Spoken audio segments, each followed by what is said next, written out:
Hello विद्यार्थियों, video देखने वाले समस्त छात्र छात्राओं का हार्दिक अभिनंदन, हार्दिक स्वागत। कारक चैप्टर की आज आपको षष्ठी विभक्ति का अध्ययन कराया जा रहा है, जिसका कारक होता है संबंध। यद्यपि संबंध कारक को कारकों की सूची में सम्मिलित नहीं किया जाता है, क्योंकि इसका क्रिया के साथ सीधा संबंध नहीं होता। अब बात आती है कि संबंध किसे कहते हैं, तो इसका सूत्र है शेषे षष्ठी।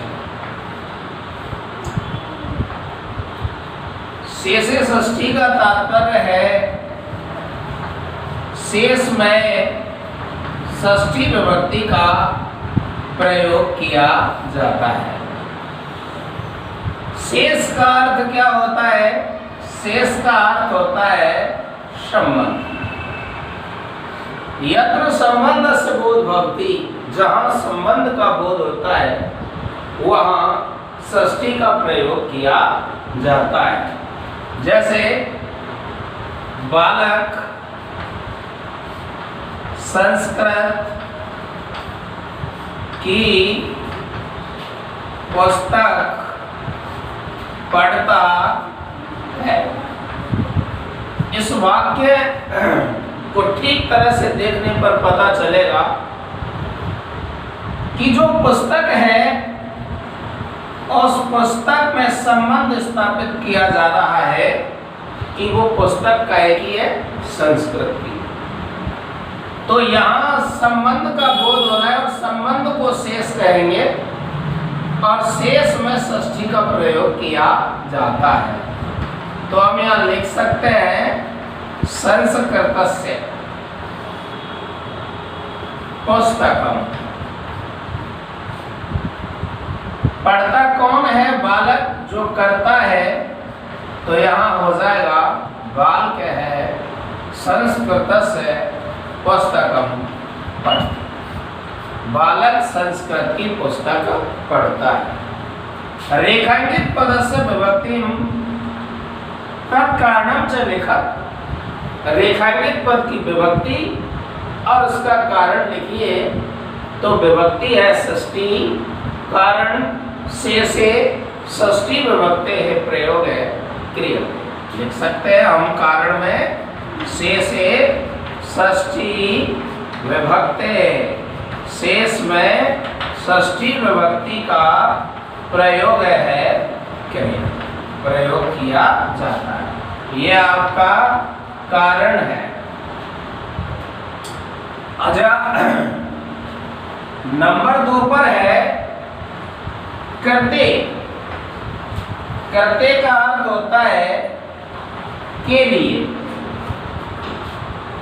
ऊपरी, ऊपरी का अर्थ होता है ऊपर।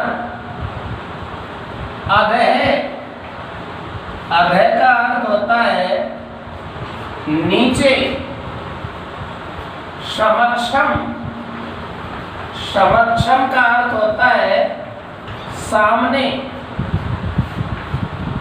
पुरह, पुरह का अर्थ होता है आगे। सदृश, सदृश का अर्थ होता है समान।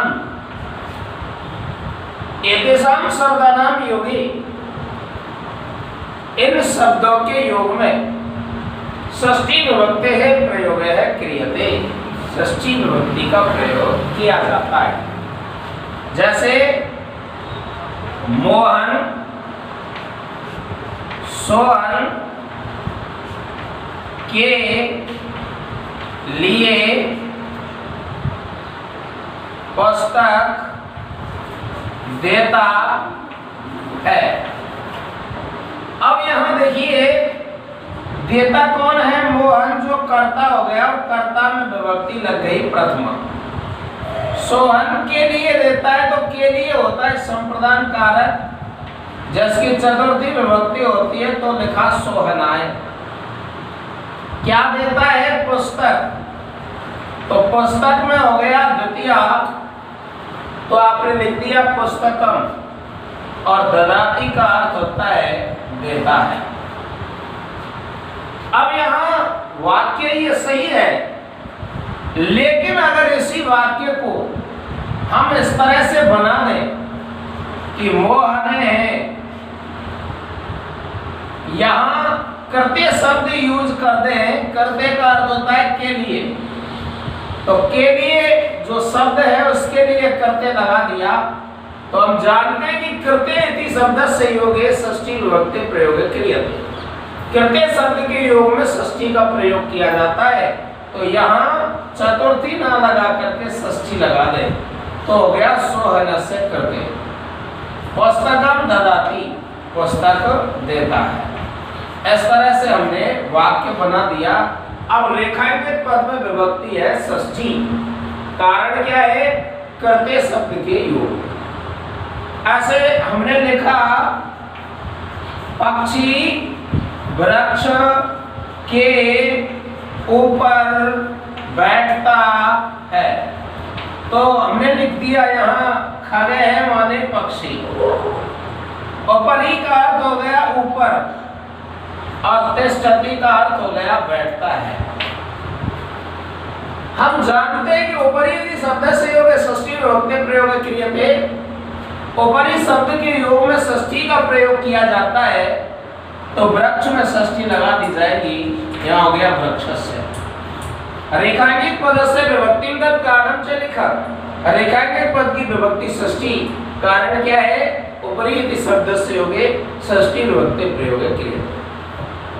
विद्यार्थियों, अगर यहाँ यही वाक्य इस तरह से होता कि पक्षी वृक्ष के ऊपर ऊपर बैठता है, तो ऊपर ऊपर में हमको ऊपर ऊपर ही लगाना पड़ता।